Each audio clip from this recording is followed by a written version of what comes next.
오늘 요한복음 강의 33번째 시간입니다. 왕의 신화의 이야기가 주는 핵심 메시지라는 제목으로 하나님의 말씀 전하도록 하겠습니다. 19세기 미국의 시인이었었던 존 고드프리 사익이라는 사람이 우리에게 친숙한 다음의 이야기, 소위 장님과 토끼라는 그러한 시를 남겼습니다. 그 이야기는 대략 이렇죠. 앞을 보지 못하는 시각장애인 6명이 서로 다른 코끼리의 그 부위를 만지게 되는 것입니다. 그때 먼저 코끼리의 몸쪽을 만졌었던 그러한 사람은 코끼리가 벽과 같다라고 그렇게 이야기를 하죠. 그리고 두 번째로 코끼리의 상하 쪽을 만진 사람은 코끼리가 창과 같다라고 그렇게 이야기를 하는 것입니다. 또한 세 번째로 코끼리의 코를 만진 그러한 사람은 코끼리가 뱀과 같다라고 그렇게 이야기를 하죠. 그리고 네 번째로 코끼리의 다리 쪽을 만진 사람은 코끼리가 나무와 같다라고 그렇게 이야기를 하는 것입니다. 또한 다섯 번째로 코끼리의 귀 쪽을 만진 사람은 코끼리가 부채와 같다라고 그렇게 이야기를 하고요. 마지막으로 코끼리의 꼬리 쪽을 만진 사람은 코끼리가 밧줄과 같다라고 그렇게 이야기를 한 것입니다. 여러분, 결국 이 이야기가 우리에게 주는 교훈이 무엇이겠습니까? 부분에 집착한 나머지 부분만 보기 때문에 결국 전체를 놓치게 되는, 전체를 알지 못하게 되는 그러한 우를 범할 수 있다라는 그러한 이야기를 우리에게 해주는 것일 것입니다. 우리가 성경을 볼 때도 마찬가지라고 생각을 합니다. 우리가 성경을 볼 때 어느 특정 부분에만 우리가 집중하여 그 말씀을 보게 되면 성경이 큰 틀 안에서 우리에게 주는 그 말씀의 가르침을 놓칠 수가 있다는 거죠. 그것은 한 사건을 다루고 있는 한 이야기에서도 우리가 얼마든지 빠질 수 있는 오류입니다. 한 이야기 안에서 우리의 관심을 끄는 그 부분에만 집중하여 그 말씀을 보게 되면 결국 그 말씀이 우리에게 주고자 하는 핵심의 메시지를 우리가 얼마든지 놓칠 수가 있다는 것입니다. 저와 여러분들은 이미 지난 2주 동안 오늘 이 본문의 말씀을 함께 살펴봤었습니다. 2주나 살펴봤었음에도 불구하고 오늘 또다시 이 말씀을 함께 보고자 하는 이유는요, 우리가 이 이야기가 주는 그 핵심의 메시지를 아직 우리가 다루지 않았기 때문입니다. 오늘 그 핵심의 메시지가 무엇인지를 함께 고찰해 보기를 원하는데요. 자, 오늘은 마지막 결론에서 여러분들의 한 가지의 사항만을 강조하고자 합니다. 그러니까 여러분들이 차분하게 잘 따라오시면 되시겠습니다. 우리 다음에 본문 말씀을 함께 한 목소리로 읽어보도록 하겠습니다. 그의 아버지가 예수께서 내 아들이 살아있다 말씀하신 그때인 줄 알고 자기와 그 온 가정이 다 믿으니라.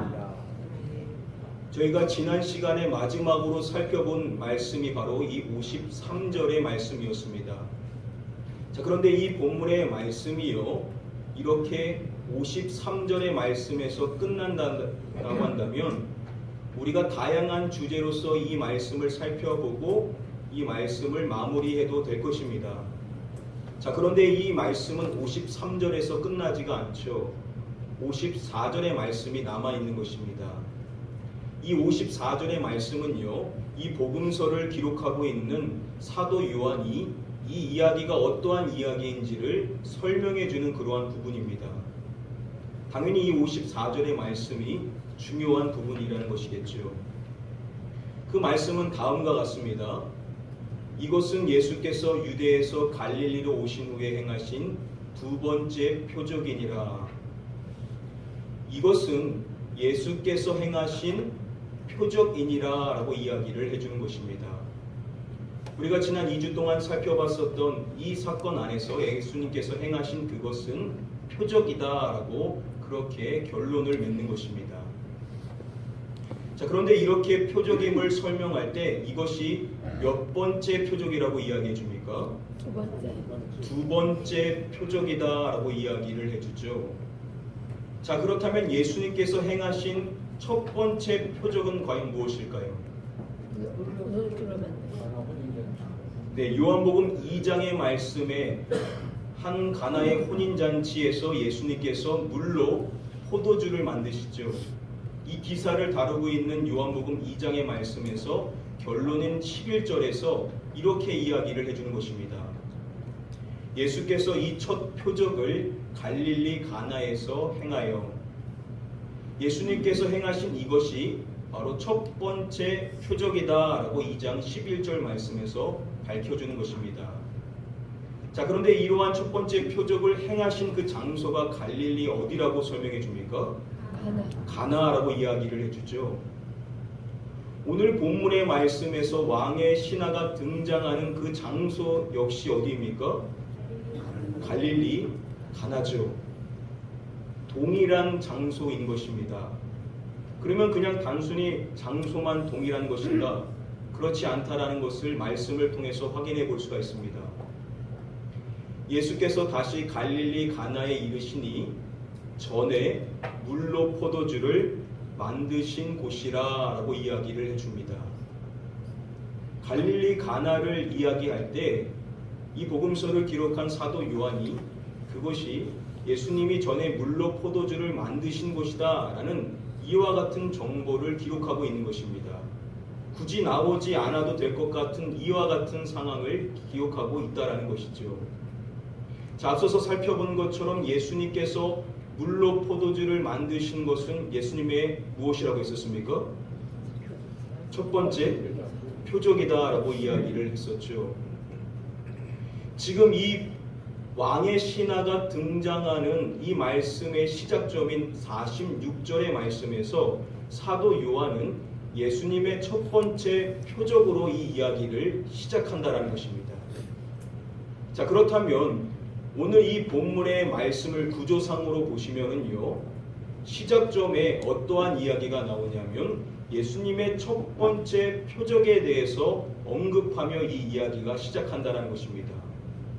그리고 이 이야기의 결론인 54절 말씀에서 이것이 두 번째 표적이다라고 이야기를 해주죠. 시작과 끝이 다 표적으로 둘러싸여 있다는 것입니다.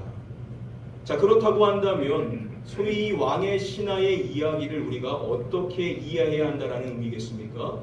이 말씀은 표적이라는 큰 틀 안에서 해석해야만 한다라는 것을 구조상 우리에게 보여주고 있다는 겁니다.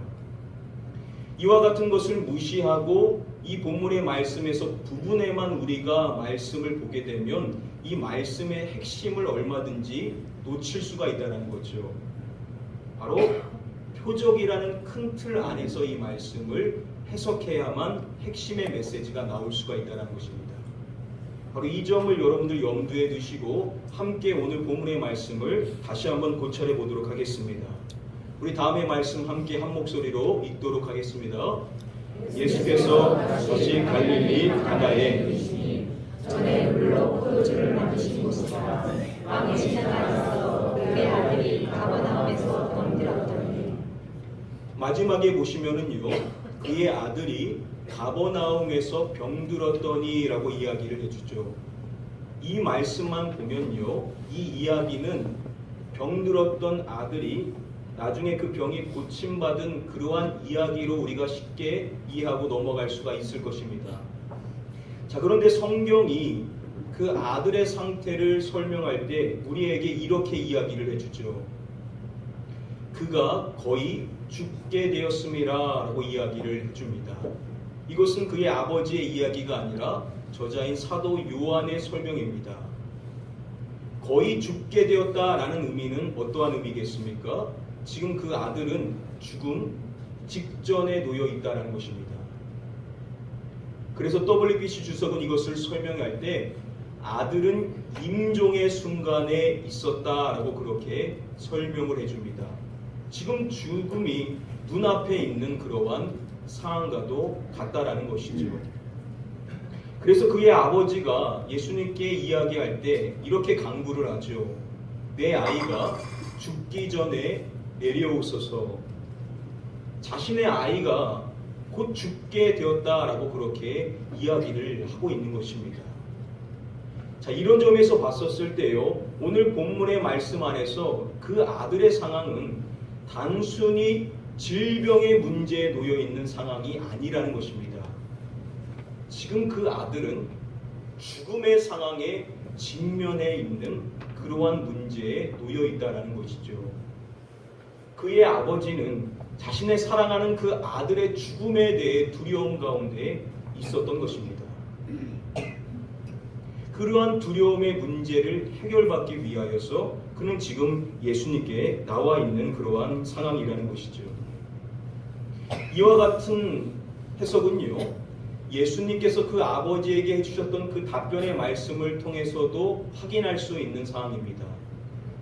예수님께서 그 아버지한테 말씀하실 때 내 아들의 병이 고쳐졌다 이런 식으로 말씀하시지 않으시죠? 뭐라고 말씀해 주십니까? 내 아들이 살아있다라고 말씀을 해 주시는 것입니다. 병이 고쳐졌다라는 식으로 말씀해 주시는 것이 아니라 살아있다라는 말씀은 어떠한 의미겠습니까? 아들이 죽지 않고 산다라는 것을 말씀해 주시고 계신다는 것이죠. 이와 같은 살아있다라는 이 말씀은요, 오늘 본문의 말씀에 반복하여 등장을 합니다. 나중에 그 아버지가 그 말씀을 받고 가버나움으로 내려가다가 자신의 그 종들을 만나게 되죠. 그때 그 종들을 통하여 듣게 된 소식이 무엇이냐면 아이가 살아있다 하거늘이라고 이야기해 주죠. 다시 한번 예수님께서 말씀하셨던 살아있다라는 그 말씀이 반복되어 등장을 하는 것입니다. 이러한 반복은요, 여기서만 나오는 것이 아니라 또다시 53절 말씀에 반복됩니다. 53절 말씀 전반부에 보시면은요, 그의 아버지가 예수께서 내 아들이 살아있다 말씀하신 그때인 줄 알고 또다시 나오죠. 내 아들이 살아있다라는 그 말씀이 반복되고 있는 것입니다. 즉 오늘 본문의 말씀 안에서 살아있다라는 이 말씀이 무려 3번이나 반복되어 등장을 하고 있다는 것이죠. 이 부분을 지금 우리에게 강조해 주고 있는 상황이라는 것입니다. 지금 무엇을 이야기하는 것이냐? 지금 이 아들은 죽음의 문제에 직면해 있었었는데 그 죽음에서 건진 바 되어서 생명을 얻어 살게 된 존재가 되었음을 오늘 말씀은 우리에게 강조해 주고 있다는 것입니다. 단순히 질병이 고쳐진 사건이 아니라 죽음의 문제가 해결된 그러한 사건이다라는 것을 우리에게 이야기해 주고 있다는 것이죠. 정리하면요, 첫 번째로 이 말씀은 표적이라는 큰 틀 안에서 해석해야만 말씀의 핵심을 우리가 찾을 수가 있습니다. 또한 두 번째로 이 사건은 단순히 질병이 고쳐지는 사건이 아니라 죽음에서 생명으로 옮겨지게 된 사건이다라는 것을 우리가 기억을 해야 된다는 것입니다.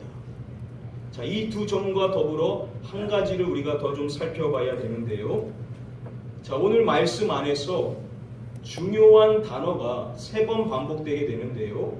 그 단어가 앞서서 말씀드린 살아있다라는 이 단어뿐만 아니라 하나의 중요 단어가 또 3번 반복되는 그러한 단어가 있습니다. 그 단어가 무엇인지를 우리가 찾아봄으로써 이 말씀의 또한 중요한 부분을 우리가 확인할 수가 있습니다. 우리 다음의 말씀을 함께 한 목소리로 읽어보도록 하겠습니다. 예수께서 이르시되 너희는 표적과 기사를 보지 못하면 도무지 믿지 아니하리라. 마지막에 보시면은 예수님께서 도무지 믿지 아니하리라라고 말씀해 주시죠. 여기서 이 믿지라고 번역이 된 헬라어 원어는 피스투오라는 단어입니다. 예수님께서는 이와 같은 피스투오라는 단어를 통하여서 그 왕의 신하, 그 아버지에게 지금 믿음이 중요하다라는 것을 먼저 시사해 주고 있는 것입니다. 그리고 이어지는 말씀에도 보시면은 이와 같은 단어가 또 반복되게 되는데요. 그 사람이 예수께서 하신 말씀을 믿고라고 이야기해 주죠. 여기서 이 믿고라는 단어도 앞서서 살펴본 동일한 피스투오라는 단어가 쓰였습니다. 그 아버지는 예수님께서 행하신 그 말씀을 믿었다는 것입니다. 자, 믿기 어려운 말씀인데 그 그 말씀을 믿었다라는 것은 이 믿음이 훌륭한 믿음이라는 것이죠. 우리가 본받아야 될 그러한 믿음이 맞습니다. 자, 그런데요, 대부분의 주석가들, 레슬리 뉴빙과 같은 그러한 신학자들은요, 여기서 말하는 이 피스투요, 이 믿음은 아직 온전한 믿음은 아니다라고 그렇게 설명을 해줍니다.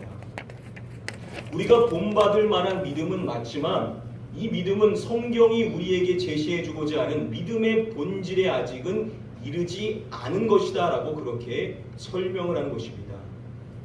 그렇다면 온전한 믿음은 어디 나오냐? 마지막으로 반복되게 되는 53절 말씀에 나오는 그 믿음이 그와 같은 믿음이다라고 학자들은 설명합니다. 53절 하반부에 보시면은요, 자기와 그 온 집이 다 믿으니라라고 이야기해 주죠. 여기서 믿으니라라는 이 단어가 동일한 피스투요라는 단어가 쓰였습니다. 대부분의 학자들은 여기서 말하고 있는 이 피스투요가 성경이 원하는 온전한 믿음이다라고 그렇게 설명해 줍니다. 앞선 믿음도 중요하지만 성경이 우리에게 제시하고 있는 본질로서의 믿음은 바로 이 53절의 믿음이다라고 그렇게 설명을 해주는 것입니다. 그러면 우리가 한번 생각해 봐야 되는 게 왜 이 53절의 말씀에 나오는 이 피스투요가 온전한 믿음인가? 그리고 이와 같은 믿음은 과연 무엇을 믿은 믿음인가에 대해서 우리가 함께 살펴봐야만 할 것입니다. 이 말씀이 나오고 이 말씀의 결론으로서 54절에서 사도 요한이 이렇게 설명을 하는 것이죠. 이것은 예수께서 유다에서 갈릴리로 오신 후에 행하신 두 번째 표적이니라. 바로 예수님이 행하신 이것이 예수님의 표적이다라고 그렇게 결론을 맺고 있는 것입니다. 여러분 기억하십니까? 표적이라는 것이 무엇이라고 했었죠? 헬라어로 이 표적이라는 단어는 세메이온이라는 단어인데요. 그 뜻은 지시, 표시, 신호 등을 뜻합니다. 쉽게 이해한다면 이와 같은 세메이온, 표적은 표지판과 같다라고 말씀을 할 수가 있습니다. 여러분, 저와 여러분들이 새로운 장소에 갔는데 화장실을 가야 됩니다.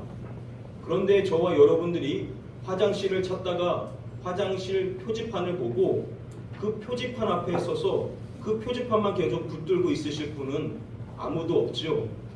표지판이 지시하는 그 방향으로 가야 정상입니다. 즉 세메이온이라는 이 표적이라는 것은요, 그와 같다라는 겁니다. 그 표적이 보여주는 그 현상을 뛰어넘어 그 표적이 지시하는 그 상황을 알아야 된다는 거죠. 그 세메이온, 표적이 우리에게 가리키고 있는 그 방향을 바라보고 그 상황을 깨달아야 그 표적의 의의에 이를 수가 있다라는 것입니다. 자, 그러면 성경이 말하고 있는 이 세메이온, 표적이라는 것은 과연 우리에게 무엇을 가리키고 있는 것일까요? 그 가리키는 것을 우리가 깨달아야 이 표적의 의미를 우리가 바로 알 수가 있다는 것입니다. 우리가 그 표적의 의미가 무엇인지, 그 표적의 목적이 무엇인지를요, 이제 요한복음이 결론에 다다를 때 한 20장의 말씀에 가서 나오는 그 말씀을 통해서 이 표적의 의미가 무엇인지를 확인해 볼 수가 있습니다. 먼저 요한복음 20장 30절 말씀을 보시면요, 예수께서 제자들 앞에서 이 책에 기록되지 아니한 다른 표적도 많이 행하셨으나 라고 이야기합니다. 사도 요한이 이야기할 때요, 예수님이 행하신 표적들은 이 외에도 많다라는 겁니다. 그런데 그 안에서 이 요한복음 말씀 안에는 부분의 표적만을 기록해주고 있다는 겁니다. 자, 그리고 이어지는 31절 말씀이 우리가 여러 번 살펴본 다음의 말씀입니다. 오직 이것을 기록함은 너희로 예수께서 하나님의 아들 그리스도이심을 믿게 하려 함이요. 자, 앞절의 말씀과 연결해서 보시면은요, 지금 이 31절 말씀에서 이것이 무엇이겠습니까?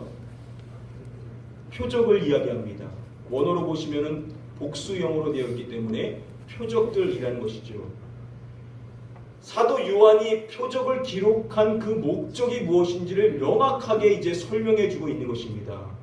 그 표적의 목적이 무엇이냐? 핵심만 살펴보시면은 결국 예수님께서 메시아, 즉 그리스도이심을 믿게 하려는 것, 예수님이 그리스도이심을 믿는 것, 그것이 바로 표적의 의의고 표적의 목적이고 표적이 가리키는 방향이다라고 설명을 해준 것입니다. 자, 그래서 우리가 요한복음 2장의 말씀에서 예수님이 행하셨던 첫 번째 표적을 다루고 있는 그 결론의 말씀에 무엇이라고 이야기했었습니까? 그 말씀을 다시금 보시면은 예수께서 이 첫 표적을 갈릴리 가나에서 행하여 그의 영광을 나타내심에 마지막 결론이 이것이죠. 제자들이 그를 믿으니라. 예수님이 행하신 그 첫 표적을 보고 와, 물이 포도주로 변하네, 그 현상에 빠져서 와 놀랍다, 그 현상만 붙들고 있었던 것이 아니라 제자들은 그 첫 표적을 통하여서 예수님을 믿었다는 것입니다. 자, 그렇다면 표적의 목적이 무엇이라고 했었습니까? 예수님이 그리스도이심을 믿는 것이라고 이야기했었기 때문에 지금 이 첫 번째 표적이 밝혀지고 있는 제자들이 그를 믿었다라고 이야기하는 것은 결국 예수님을 그들이 그리스도이심으로 믿게 되었음을 성경은 우리에게 이야기를 해주고 있다는 것입니다. 첫 번째 그 표적을 통하여서 그 현상에 목매했던 것이 아니라 그 표적을 행하신 예수님, 그분이 바로 구약이 예언했었던 바로 그분 메시아 그리스도다라는 사실을 그들이 믿게 되었다라고 성경은 이야기를 해준다는 것입니다. 바로 이것이 첫 번째 표적이 우리에게 제시해주는 사항이라고 한다면, 그렇다면 오늘 본문의 말씀이 다루고 있는 두 번째 표적이 이야기하고 있는 오늘 본문의 말씀은 과연 우리에게 무엇을 이야기해주고 있는 것일까요? 여기서 질문 하나 드리면요, 여러분 요한복음의 말씀 안에서 이 첫 번째, 두 번째 표적을 이어서 세 번째, 네 번째, 다섯 번째 표적이 나올까요? 안 나올까요? 대부분의 신학자들은요, 보통 요한복음의 안에 7가지의 표적이 있다라고 그렇게 한 목소리를 냅니다. 자, 그런데 중요한 것은요, 사도 요한이 이것이 첫 번째다, 두 번째다 라고 순위를 맺고 번호를 붙이는 것은 첫 번째하고 두 번째가 전부입니다. 세 번째, 네 번째, 거기서는 그것이 세 번째다, 네 번째다 라고 숫자를 붙이지를 않는다는 것입니다. 그렇다면 이것이 우리에게 뭘 시사하는 것이냐면, 지금 사도 요한은요, 첫 번째와 두 번째에만 번호를 붙임으로써 이 첫 번째와 두 번째 이 표적의 사건을 합함으로써 우리에게 무엇인가를 명확하게 이야기를 해주기를 원한다는 것입니다. 그러면 그 내용이 무엇인가, 표적이 목적이 무엇인지를 밝혀주는 앞서서 살펴본 20장 31절의 말씀을 통해서 그 의미를 살펴볼 수가 있습니다. 다시금 그 말씀을 보시면은요, 먼저 전반부에 말하고 있죠. 핵심은 바로 예수님께서 메시아이심을, 그리스도이심을 믿는 것, 그것이 표적의 목적입니다. 자, 그렇다면 이 전반부의 내용은 어떠한 표적으로 정리해 볼 수 있냐면 바로 가나의 혼인잔치인 첫 번째 표적으로 정리될 수 있는 그러한 내용입니다. 제자들은 예수님께서 그리스도이심을 믿게 되었던 것이죠. 자, 이것이 첫 번째고, 그리고 말씀이 맺어지는 것이 아니라 이렇게 이어지죠. 또 너희로 믿고 그 이름을 힘입어 생명을 얻게 하려 함이니라 라고 이야기를 해주죠. 자, 앞선 내용의 전반부가 첫 번째 표적이라고 한다면 당연히 후반부의 이 나머지 내용은 몇 번째 표적의 이야기겠습니까? 두 번째 표적의 이야기가 될 수밖에 없다라는 것입니다. 그 내용의 핵심은 무엇이냐면 바로 생명을 얻게 되는 것, 바로 그것이 두 번째 표적이 우리에게 이야기를 해주는 핵심의 사항이라는 것이죠. 여기서 말하고 있는 생명이라는 것은 단순한 생명이 아니죠. 이것은 바로 영원히 인생을 살게 되는 영생을 뜻하는 단어입니다. 바로 두 번째 표적이 우리에게 제시해주고 있는 그 핵심은 무엇이냐면 바로 영생을 얻게 되는 것, 그것을 우리에게 이야기해주고 있다는 것입니다. 자, 그렇다면 다시금 본문으로 돌아가 주석가들이 이야기하고 있는 온전한 믿음을 설명해주고 있는 53절 말씀에서 다 믿으니라 라고 이야기하는 이 믿음은 어떠한 믿음이겠습니까? WBC 주석은 이것을 설명해 줄 때 예수님께서 영생을 주시는 분이심을 믿는 것이다 라고 설명을 해줍니다. 그 왕의 신하와 그의 가족이요, 아들이 살아난 그 사건을 통하여 와, 말씀만으로 아들이 살 수가 있네 라고 놀라면서 그 사건만 사모하면서 그것만 기대한 것이 아니라 그 표적이 지시한 그 상황을 알게 되었다는 것입니다. 그 표적은 뭘 지시한 거냐? 바로 그분이 우리에게 영생을 주시는 분이시고 그분을 믿게 되면 우리에게 이와 같은 영생이 임하게 된다라는 그 사실을 그 왕의 신하, 그 아버지와 그 온 가족이 믿게 되었다라고 성경은 우리에게 이야기를 해주고 있다는 것입니다. 자, 그렇다면 여기서 자기와 온 집안이 믿었다라고 한다면 여기서 죽음 직전에 있었던 그 아들도 믿었다는 겁니까? 안 믿었다는 겁니까? 그 아들 역시도 믿었다는 의미겠죠. 여러분 한번 생각해 보십시오. 만약에 그 아버지와 그 가족이요, 영생을 얻지 못하고 이 순간의 기적만을 누렸다라고 생각해 보십시오. 그때는 좋았겠지만 여러분 나중 시간이 지나면 어떻게 되겠습니까? 모든 사람은 결국 죽게 되죠. 그 아들도 다시 죽을 수밖에 없고 나머지 가족도 결국은 죽음의 상황에 직면할 수밖에 없다라는 겁니다. 다시 말하면 영적으로 이야기한다면 결국 영원한 멸망에 떨어질 수밖에 없는 상황에 직면하게 된다는 것입니다.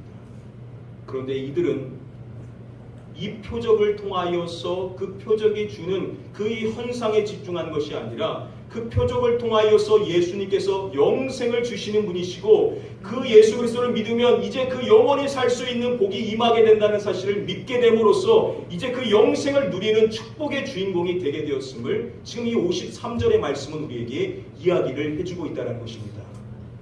그럼 여러분 생각해 보십시오. 앞으로 똑같은 그 문제에 직면하게 되었었을 때, 죽음의 문제에 직면하게 되었었을 때 그들의 인생의 반응은 분명히 달랐을 것입니다. 과거에는 그 죽음이 두려워서 그 죽음이 끝인 것이라고 생각하여 두려움에 떨 수밖에 없었지만 이제 이 영생을 얻게 된 이 가족은요, 더 이상 그 죽음의 문제로 인하여서 두려움에 사로잡히지 않을 수 있는 자유한 인생이 되었음을 오늘 본문의 말씀은 이야기를 해주고 있다는 것이죠. 한 번 산 것이 본질이 아니라 그 사건을 통하여서 영생을 깨닫게 되고 그 영생을 누리게 됨으로써 이후로의 모든 삶은 두려움이 없는 복된 인생이 되었다라고 이야기하는 것이 이 본문의 말씀의 핵심이라는 것입니다. 이제 이 말씀을 맺음으로써 결론을 말씀드리고자 합니다. 앞서서 말씀드린 대로요, 오늘 본문의 말씀에서 핵심으로 반복되는 단어, 살아있다라는 이 단어가 3번이나 반복된다라고 이야기했었죠. 여기서 쓰인 이 헬러 원어는요, 자오라는 그러한 단어가 쓰였습니다. 이 복음서를 기록한 사도 요한이 나중에 자신의 서신서인 요한 1서를 기록할 때 딱 한 번 더 이 자오라는 이 단어를 쓰게 됩니다. 그 말씀이 바로 다음의 말씀인데요. 우리 같이 한번 다음의 말씀을 함께 한 목소리로 읽어보도록 하겠습니다. 하나님의 사랑이 우리에게 이렇게 나타난 바 되었으니 하나님이 자기의 독생자를 세상에 보내시는 그로 말미암아 우리를 살리려 하시니라. 가장 먼저 이렇게 말하죠. 하나님의 사랑이 우리에게 이렇게 나타난 바 되었습니다. 앞으로 이어지는 그 말씀이 하나님의 사랑이 우리에게 명시된 사항이다라고 설명해 주는 것입니다. 그것이 무엇이냐면 하나님이 자기의 독생자를 세상에 보내심은 하나님께서 하나밖에 없는 그 아들 예수 그리스도를 우리에게 보내주신 것, 그것이 바로 하나님의 사랑이다라고 설명해 줍니다. 그렇다면 왜 하나님께서 자신의 독생자를 아끼지 아니하시고 우리에게 보내주셨는가? 그 목적을 설명할 때 마지막에 사도 요한은 이렇게 말하는 것입니다. 그로 말미암아 우리를 살리려 하십니다. 아멘. 여기서 살리려라는 이 단어가 앞서서 쓰인 동일한 자호라는 단어입니다. 여러분, 우리에게 무엇을 말씀해 주는 것입니까? 저와 여러분들에게는요, 이미 죽음에서 건져지게 된 이 놀라운 기적의 사건이 이미 우리에게 있었고, 우리는 지금도 그 기적 안에서 살고 있다라고 우리에게 말씀해 주시고 계신 것입니다. 아멘. 저와 여러분들의 인생의 삶에서 다른 은혜와 축복이 없다 하더라도 우리는 가장 중요한 이 본질, 영생의 축복이 이미 주어져 있기 때문에 아멘. 우리가 하루하루 살아가는 이 삶은요, 은혜의 삶이고 아멘. 축복의 삶이고 기적의 삶이다라고 우리에게 말씀해 주시는 줄 믿습니다. 아멘. 그래서 카리스 종합주석은 오늘 본문의 말씀이 이야기하고 있는 그 말씀의 교훈이 무엇인지를 이렇게 설명해 줍니다. 성도들은 더 이상 죽음의 세력에 매여 종노릇하지 않는다. 바울은 그리스도 예수 안에 있는 생명의 성령의 법이 죄와 사망의 법에서 너희를 해방하였음이라는 선포를 통하여 성도의 복된 신분을 다시 한번 상기시킨다.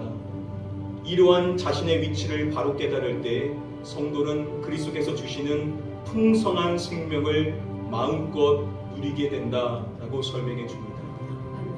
사랑하는 성도님들, 저와 여러분들은 죽음의 문제에서 해방된, 그래서 그 영생을 지금도 지니며 살아갈 수 있는 축복된 존재라는 사실을 우리가 다시금 깨달아야만 될 줄 믿습니다. 아멘. 이 깨달음이 우리에게 있고 우리가 이 은혜를 지니며 살아간다고 한다면 우리는 어떠한 상황에 놓이게 된다 하더라도 담대할 수 있고 감사할 수 있는 그와 같은 승리의 삶을 살 수 있게 될 줄 믿습니다. 아멘. 이 시간 여러분들 마지막으로 축복합니다. 하나님께서 우리에게 이미 주신 이 생명, 이 풍성한 은혜가 저와 여러분들에게 주어졌다는 사실을 날마다 여러분들 기억하시고 이 은혜로 인하여 담대하시고 이 은혜로 인하여 날마다 감사하실 수 있는 저와 여러분들 되게 되시기를 주님의 이름으로 간절히 축복하며 축원드립니다. 아멘. 우리 시간에 찬양하실 때 우리 한번 이 찬양으로 찬양하기를 원합니다. 내 영혼이 은총 입어 중한재짐 벗고 보니 슬픔 많은 이 세상도 천국으로 가도다. 우리 한번 이 찬양 고백하면서 함께 우리의 신앙을 다시금 다질 수 있는 시간을 갖도록 하겠습니다. 내 영혼이 은총 입어 중한재짐 벗고 보니 슬픔 많은 이 세상도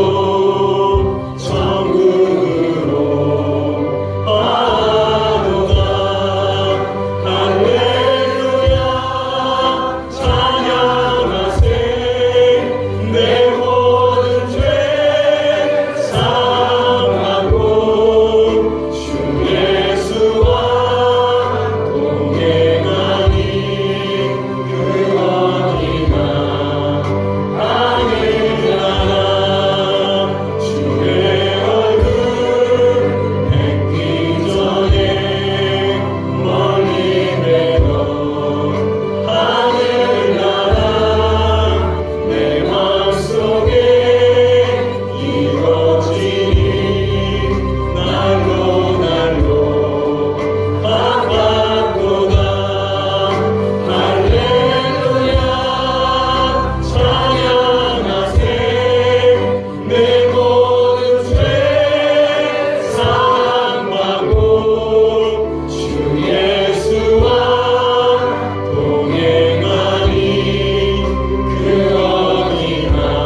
주님과 늘 동행하며 살아갈 때 이 땅의 삶이 천국의 삶과 같을 수 있습니다.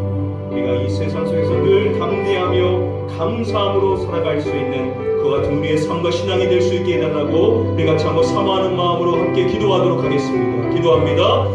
아버지 하나님, 이 시간에 이 자리에 우리 모든 성도님들 모두가 하나님이 주신 이 생명의 말씀과 같이 우리에게 짜오 이 생명의 축복이 우리에게 주어져 있기 때문에 이 생명으로 인하여 우리는 날마다 감사할 수 있는 인생, 어떠한 상황 속에서도 두려워하지 않고 늘 우리에게 영원한 생명이 주어져 있다는 이 사실만으로 늘 감사할 수 있는 우리의 삶이 될 수 있도록 기도하여 주시옵소서. 우리 험한 이 세상 속에서 우리가 천국의 삶을 누릴 수 있는 것은 우리의 영생이기 때문인 줄 믿습니다. 이 영생을 하여 주님과 동행할 수 있으며 우리가 이 땅에 비어 있는 것이 아니라 믿음으로 전진해 나갈 수 있는 줄 믿사오니 이제는 우리 모든 성도님들 모두가 다시 이 영생이 주님의 문제에서 자유하게 해주시옵소서. 죄의 문제에서 자유하게 해주시옵소서. 죄가 받는 거 어려운 문제 속에서 자유하고 주님과 동행하며 살아갈 수 있는 천국의 삶을 누릴 수 있는 복된 삶이 될 수 있도록 인도하여 주시옵소서.